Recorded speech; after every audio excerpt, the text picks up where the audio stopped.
Donc je vais donner la parole à Monsieur Cour, Marc Cour, qui est 17e Miss Docteur ès Lettres, collaborateur notamment de Politica Hermetica. Ah. Pardon. Et qui donc va nous parler à un titre un petit peu long, mais il va s'en expliquer, je pense, on va vite comprendre. Former des saints, la diffusion des habitus de sainteté dans les collèges jésuites via la congrégation, la culture miraculaire et l'image. Je lui donne la parole. Oui, pour simplifier les choses, un habitus sont des comportements que l'on reçoit dans une institution donnée qui vous poussent à vous comporter de telle manière. Donc, il m'a paru pertinent de rechercher ça dans les hagiographies, plusieurs hagiographies. J'ai porté mon choix sur celle du Père Coton, 1564-1625, l'allemand, 1587-1635, Rigoloc, 1595-1658, dont on nous entretiendra, je crois, Régis, 1597-1640, Monnois, 1606-1683, et bien entendu, non Michel, le Père Bernard, qui est plus inconnu et plus particulier, 1588-1641, et le mystique normand Boudon, 1624-1700. Bon, j'ajouterai un peu les livres de miracles, mais je ne ferai que survoler, et quelques éléments subsistants de l'iconographie jésuite. Alors, le repérage des dispositions pieuses a lieu dès l'enfance, si je crois les témoignages, ou dès l'école curiale, sur la foi de critères externes. Petit garçon très pieux, façon Saint-Louis de Gonzague, jouant au prêtre et à la procession, comme le petit mot noir. Bon, le noblesse, bien informé par un réseau, peut ainsi prophétiser « Après moi viendra un fils de France, il a 7 ans, il sera jésuite ». Bon, il va de soi que cette sélection n'est pas propre aux jésuites et n'entraîne pas que des succès. Mais on ne trouve pas les échecs dans les hagiographies. Il faut aller voir, par exemple, dans les jésuites sur l'échafaud du Père Jarrigue, ce qui arrive au Père Beaufest, enfin, au sulfureux Jacques Beaufest, dont Aquaviva eut tant de mal à débarrasser la province d'Aquitaine. Il est vraisemblable que ce recrutement a été fait par les mêmes critères et qu'une apparence de saint peut cacher, dans le cas présent, un tartuffe parfaitement lubrique. Bien. Alors, au collège, l'apprenti doit cependant passer par le moule des vœux et des constitutions. L'école de la sainteté comporte, selon les constitutions d'Ignace, des vœux provisoires exigés à chaque rentrée. Des vœux provisoires qui insèrent, s'ils sont respectés, des habitus de sainteté dans les âmes. Charité, parfois au mépris de ses biens, qui manque de ruiner, par exemple, le Père Quintin, l'ami de noblesse. Pauvreté, enfin l'élève Quintin, pardon. Pauvreté, goût de l'humilité, soumission, obéissance. Par là, un même idéal est proposé, susceptible de créer des apôtres par conformité au modèle proposé, ce que percevront à leur manière les bonnes gens du Vivarais, en surnommant les successeurs du grand Jean-François Régis, les petits Régis, en quelque sorte des clones du saint. Bon. Aux vœux s'ajoute ce que les constitutions nomment les expériences. Il faut ici rappeler que les constitutions n'étaient montrées aux jésuites qu'après leur vœu définitif. L'allemand professeur possède un précis des constitutions que n'avait pas l'allemand élève. Autrement dit, si, par exemple, Daubenton souligne que l'élève Régis sert exemplairement les autres au réfectoire, y compris dans les tâches les plus basses, si le jeune Le Noblette secourt les pauvres d'Agen, ou à Bordeaux avec Quintin, s'il prêche dans la campagne, comme le fait aussi Coton, Rigoloc et Plutarubi, ils peuvent avoir l'illusion d'accomplir une aventure spirituelle, individuelle, encadrée par leur supérieur. Mais en fait, il ne faut rien d'autre que d'accomplir sans le savoir ce qui est prescrit dans les constitutions. En quelque sorte, manipuler ad maiorem dei gloriam. Et quand on est manipulé, on est bien devenir à son tour un manipulateur. Bon. Plutôt que d'imposer la règle de l'extérieur, on choisit très intelligemment de la faire vivre, donc sans dire qu'elle existe. Ainsi se trouvent inculqués des habitus de charité, visite aux pauvres, aux hôpitaux, aux prisonniers, aux églises, et le plus important, l'évangélisation sur le terrain. La récurrence des œuvres de miséricorde dans la géographie n'est pas un topo, mais une réalité, comme l'est cette évangélisation qui ne fait que suivre l'ordre romain en phase avec les intérêts du royaume et qu'a illustré la phrase d'Aquaviva déjà citée, vos ânes sont nos campagnes. On est dans le droit fil de la lettre d'Ignace au père d'Allemagne. Laissons croire que ce sont les autres qui agissent pour mieux agir nous-mêmes. Bien entendu, on n'envoie pas en général n'importe qui sur le terrain. Une classe de collège, c'est 80 à 100 élèves dont l'âge va de 12 à 18 ans, tout niveau confondu. Beaucoup sont venus pour s'instruire et seul l'indifférentisme religieux existe. C'est pourquoi se développe en réplique dans chaque collège une congrégation et ses sonalités. Le recrutement est estudiantin, mais n'y entre pas qui veut. Soit quoi viva, selon Louis Chevalier, toute candidature est en théorie soumise à Rome. En théorie. Tous nos héros y sont passés. Le Noblesse. Portier de selle d'Agen, Quintin, qui en est le préfet, deux postes très sensibles, l'un pour sélectionner, l'autre pour édifier et surveiller. Rigoleuc, à Rennes. Le fils du très anti-jésuite Guichard Coton à Bourges. Monoir, Ubi, Régis, placé sous le signe de la Vierge de l'Épante, salvatrice de la chrétienté. La congrégation irrite d'une forte spiritualité mariale tous les mystiques nommés ici.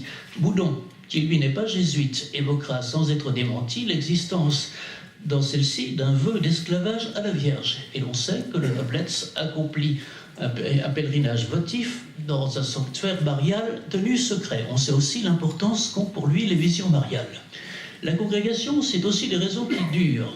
Le père Charlet serait-il venu à Quimper pour le collège s'il n'avait connu le Noblesse dont il était le supérieur à Agen?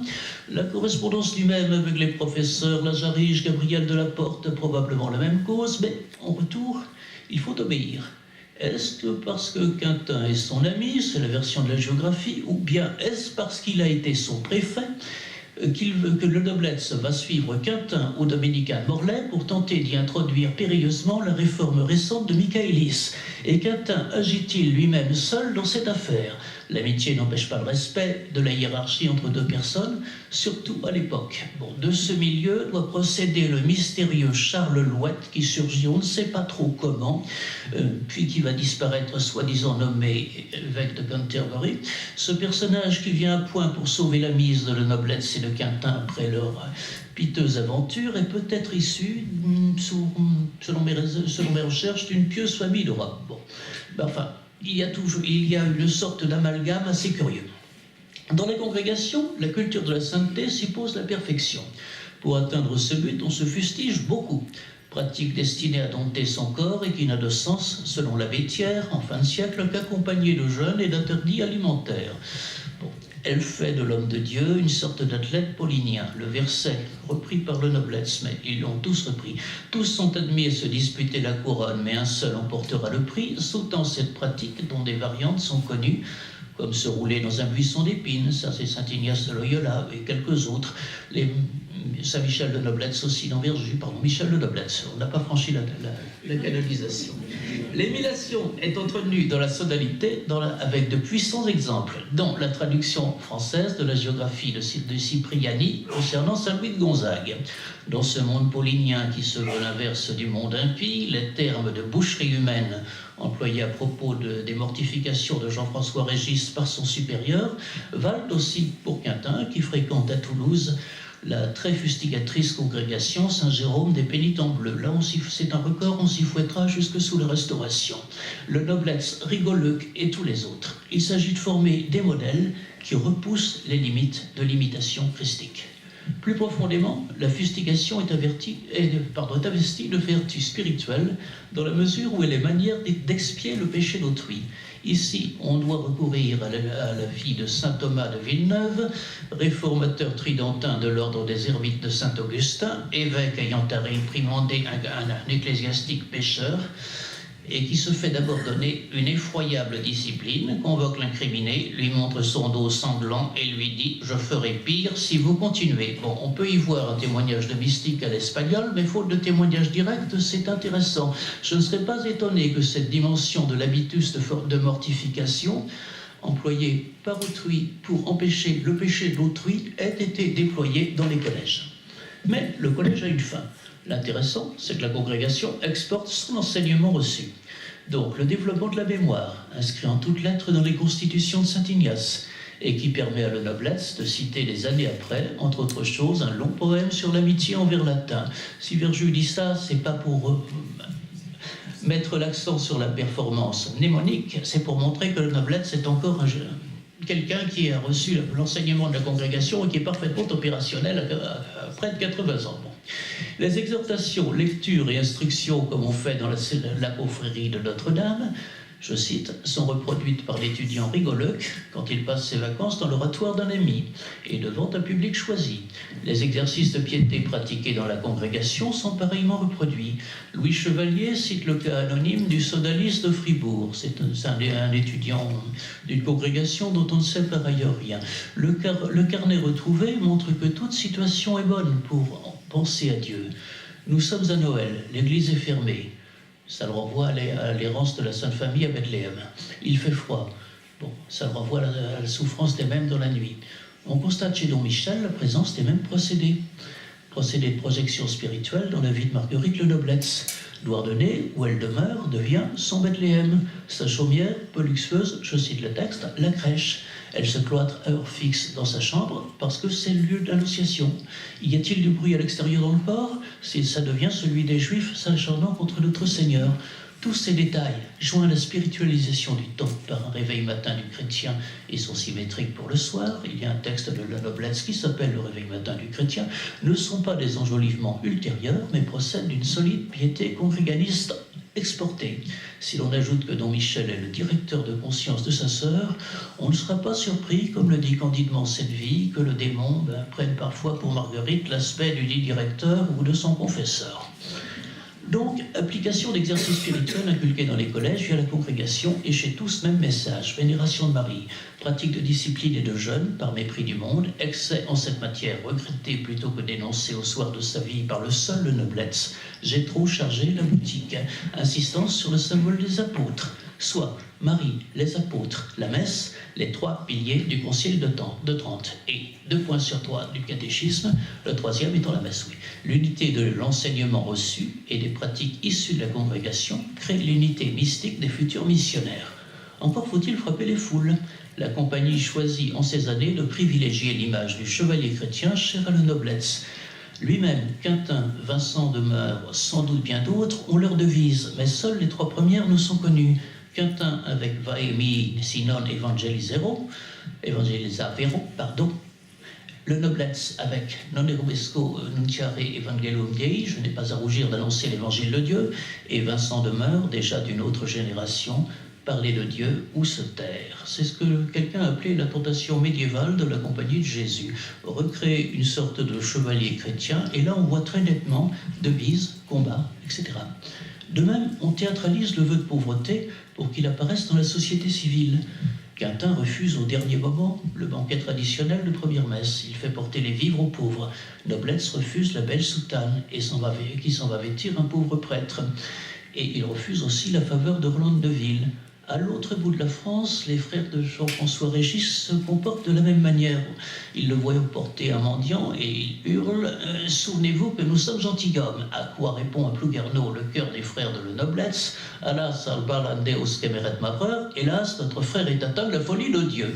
La cohérence des comportements décrits par les textes n'est pas un topo hagiographique, elle pointe à cette époque la théâtralisation du geste de rupture, c'est de la piété baroque. La métanoïa du noble converti est aussi sciemment théâtralisée dans ce qu'elle a de spectaculaire, avec l'adoption par un nanti des vœux de charité, de pauvreté et d'évangélisation. Ignace a théorisé cette métanoïa dans les constitutions en écrivant que le noble converti est une figure qui rend service à la religion, ce dont Monoir se souviendra avec la conversion de M. de Kérissac, qui de parlementaire deviendra missionnaire, attirant du coup des foules. Et le même Ignace est allé jusqu'à écrire que le vrai prêtre devrait paraître fou aux yeux du monde. À ce titre, ses comportements se situent dans le droit fil de la pensée ignatienne.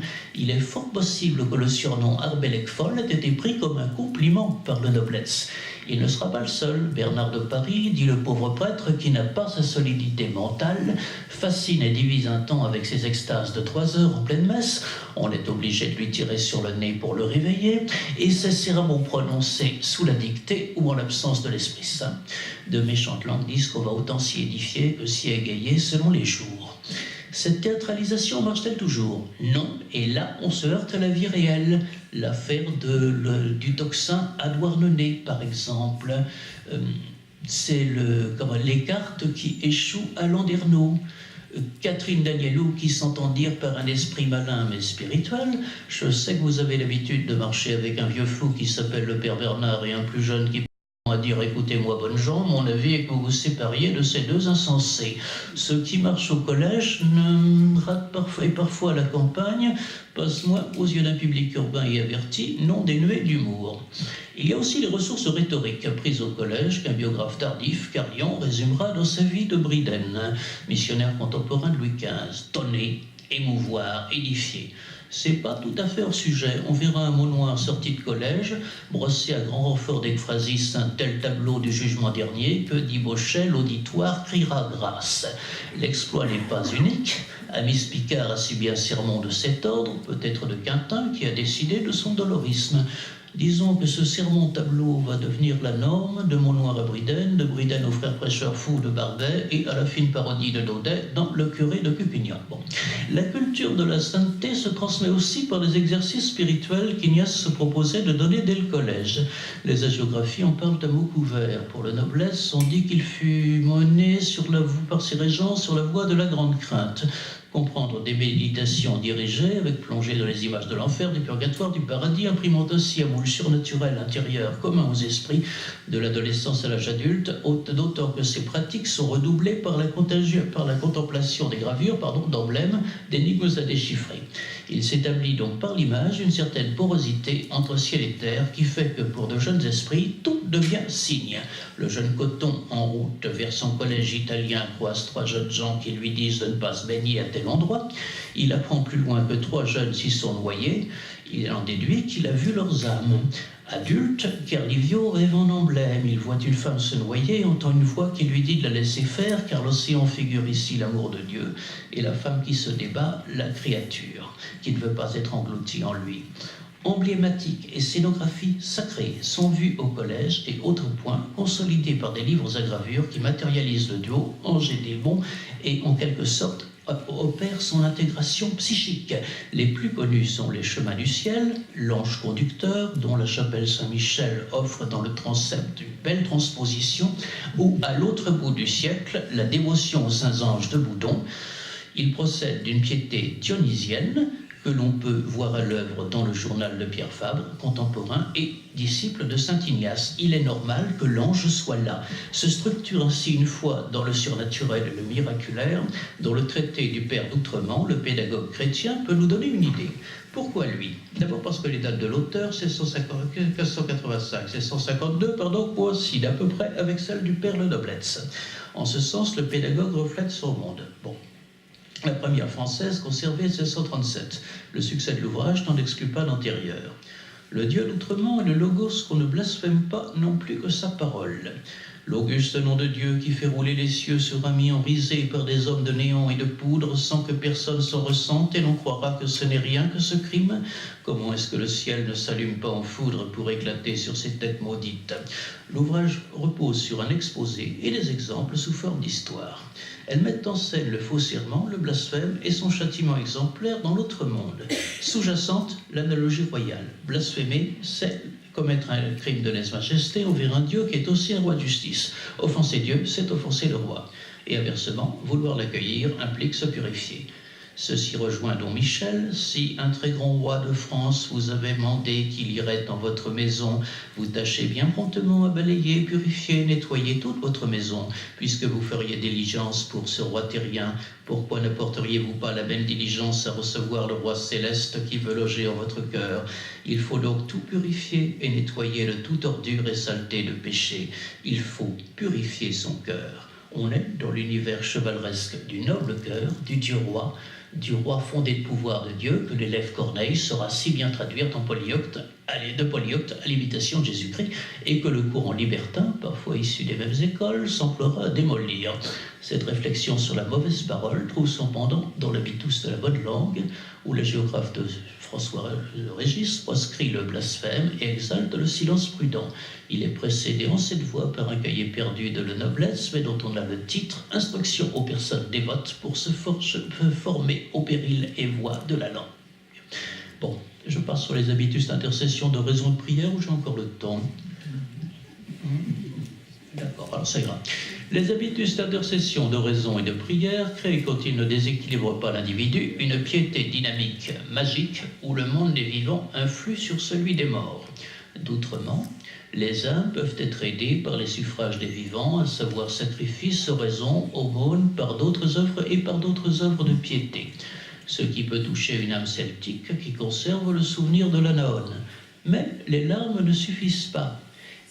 Je cite, « Il faut aider les défunts non par des larmes, mais par la messe, les prières, les aumônes et les jeûnes. » Un cahier non conservé de la noblesse va peut-être dans le même sens, que ce n'est pas assez de déplorer les trépassés malheureux, il faut se résolver et demander une vie nouvelle à Jésus-Christ. En retour, le monde des vivants bénéficie de ces prières pour les défunts. Les âmes qui ont prié les trépassés, d'outrement toujours, bénéficieront de cette prière. D'où l'habitus fermement ancré des morts qui visitent les vivants. D'outrement, qui a probablement en mémoire les fausses apparitions de Paris et d'Orléans, choisit des gens sérieux. Saint Romain raconte à saint Thomas d'Aquin ses 15 jours en purgatoire. Un ami du père de Suzeau vient du purgatoire réclamer les messes que ce dernier n'a pas dites. On peut être un grand mystique et sans doute distrait. Il les obtient et au retour, il lui fait voir son entrée au ciel où au cœur des trépassés répondent selon saint Bonaventure des chœurs angéliques. Le livre entier, 700 pages in quarto, porte une culture miraculaire qui est celle dispensée dans les collèges et les sodalités. Or, si le réel est prodige, il ne faudra donc pas s'étonner de voir sur un homo noir ferrailler contre le diable et Catherine Danielou visiter peu avant sa mort, entre autres, purgatoire, enfer et paradis, avant de réintégrer son corps. Ni non plus, au nom de ce retour des morts, le grand nombre de pères, vus dans la gloire après leur trépas par leurs fidèles disciples, souvent d'ailleurs des femmes. On peut sourire, mais on arrive ici à un point essentiel. Au collège, si c'est bien fait, le missionnaire prend connaissance qu'il est entre deux mondes et qu'il a la responsabilité de damner ou de sauver. Sortant du noviciat, il se voit dépositaire d'un savoir sacré qui en fait le soldat de Dieu contre le diable. Joue ici l'habitus du catéchisme mémorisé, qui est perçu comme un moyen de gagner des âmes à Dieu, parce qu'il est, dit Collet dans la vie de Boudon, une science sacrée. De Noblesse à Boudon, le mystique se pense volontiers, qu'il soit jésuite ou prêtre, en magicien de Dieu. Ceci dans la lignée d'un grand texte, la fin de la Trinosophie de Guillaume du Vers, que Michel Le Certeau, je ne sais pas pourquoi, ne cite que par allusion. Et ce n'est évidemment pas son auditoire de missionnés qui va le détromper. Passons au typus, s'il vous plaît. Vous pouvez afficher le typus? Merci. La photo. Merci. Bon. Alors, que l'habitus de la mission, soit ancré aussi par l'image, on peut le voir avec l'unique exemplaire de fresque subsistant en France, ici gravé, le typus religionis provenant de Billon. Bon, il fut gravé, n'était pas le seul de son espèce. On recensait au XVIIIe siècle au moins 4 à 5 copies. Je note que la ville relevait de la province de Toulouse, d'où la croix. Il existait des fresques similaires. Le typus est emblématique de l'imaginaire jésuite conquérant et de sa pastorale visionnaire. Il est d'époque Louis XIII, Henri IV. Le Noblesse a pu en voir un semblable. Anthétiquement organisé, il oppose autour d'un voyage du monde vers le port du salut, à droite, les monts de Superbia Vitae et de Conscupitientia Caris. Au centre, le vaisseau de l'Église, dont les 3 membrures correspondent aux 3 vœux du collège, obéissance, chasteté, pauvreté. Il porte les principaux ordres religieux. C'est intéressant, la compagnie est un ordre jeune qui recherche et noue des alliances. Il est suivi par le vaisseau des séculiers convertis, qui peuvent appuyer la religion. Ça, c'est le problème du réseau. Le Noblesse avait son réseau, d'autres ont leur réseau. Il laisse dans son sillage les vaisseaux coulés des pécheurs et ceux des apostats haineux et des hérétiques qui ont fait naufrage à cause du vaisseau des vices. Oui. À noter toutefois en bas du vaisseau église des filets jetés pour amener avec de pieuses âmes comme l'oraison ou le sermon ceux qui sont repêchables et qu'on peut convertir. Transcendant tout cela, un ciel de gloire peuplé de justes qui s'ouvre au-dessus du port du salut. Telle est l'image jésuite, un décor binaire, anagogique, utilisant l'allégorie pour traduire une réalité multiple. Le corpus de la noblesse, si on ne peut ni prouver ni affirmer ici l'influence d'un semblable décor, utilise aussi le même fonctionnement antithétique que l'on trouve à la même époque chez Suquet dans les chemins du ciel. Mais surtout, la même géographie emblématique et sacrée. Les montagnes y sont lieu de péril, de tentation. Le mont Tiantiaroum, où l'étudiant perd de vue la bonne doctrine dans la version partiellement perdue d'Imago Mundi. Les montagnes représentent les difficultés et tentations qu'il faut souffrir pour se préparer à la mort et au dernier jugement, dit le Noblesse. Les villes damnées sont citées. Babylone occupe le cercle central de la carte éponyme, séparé par un cercle océanique d'une terre où prolifèrent les ermitages, les monastères et le colloque de bonne doctrine. L'opposition structurante Jéricho, ville des mondains, île Fortunée apparaît dans la carte des conseils, comme dans Imago Mundi, face à Jérusalem, ville sacrée qu'il faut reconstruire. Et dans Imago Mundi, les cartes du chevalier chrétien s'inspirent un brin de Comélada et peut-être de Juan Palafox, dont le voyage a pu circuler manuscrit. Dans les cartes marines, les conseils pourraient bien devoir quelque chose à une imagerie de type Billum. Dans les conseils, même départ vers le port de Salut, mais à plusieurs bateaux, port qui est ici les îles Fortunées, figurant le séjour céleste vers lequel nous devons tous tendre. Ça, c'est du Noblesse. Mais les obstacles du monde sont là, sous la forme d'un mauvais chemin, tandis qu'un canal de Panama montre la route vers le monde des élus.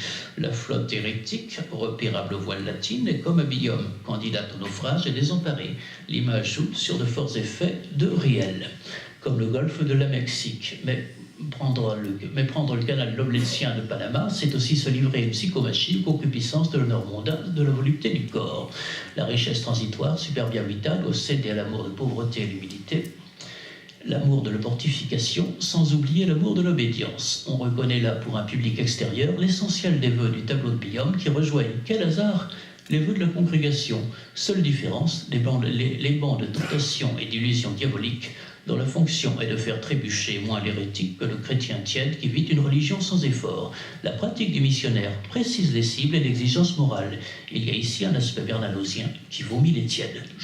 Je termine. Imago Mundi complète en montrant les armes du missionnaire. Prédication, forte prière et oraison. Là où Billum montrait la persuasion rhétorique, sermo, oratio, Noblesse s'ajoute les longues études en doctrine et les instructions assidues. Il montre toute son exigence morale telle qu'elle éclatera dans sa lettre à son neveu Tourons.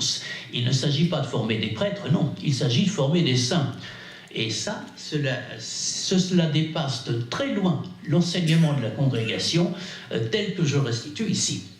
Pour conclure un repérage précoce, un recrutement congrégatif exigeant, des expériences communes dès la rhétorique, comme les exercices spirituels, les œuvres de miséricorde, les techniques de mortification partout employées, une culture miraculaire diffusée par l'oraison, la prière, l'image, le livre, le développement de la mémoire textuelle et visuelle constituent autant d'habitus vécus de l'intérieur et ancrés précocement, qui, dans le meilleur des cas, créent des missionnaires des chocs, lequel duplique ces techniques, autant apprises que vécues sur leur entourage, puis à l'infini. L'enjeu reste le sort futur des âmes, et le prêtre père est dans la lignée de Duver, un thaumaturge habité d'une foi dionysienne. Ces habitus véhiculent un monde intérieur foisonnant où la Vierge, le diable, la pitié chrétienne.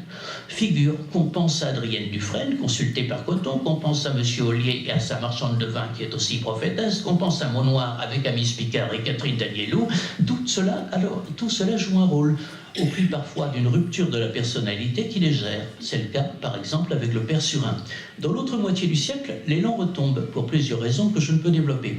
Ici, l'univers foisonnant est remplacé par les peintures morales ou les statuettes pieuses, un brin talismanique et marial Luby, et à la fin du siècle, un jésuite peut écrire « Quand nous disons que Dieu ou un saint apparaît, nous ne voulons pas dire qu'il nous soit donné de véritablement le voir, puisque nous ne le voyons que comme l'a peint le peintre, mais que sa volonté d'ailleurs se communiquer à nous. » Derrière la foi intacte, la critique est en marche qui va saper la religion royale. Le discours pastoral va se scléroser. Les descendants des conquérants s'endormirent dans la routine.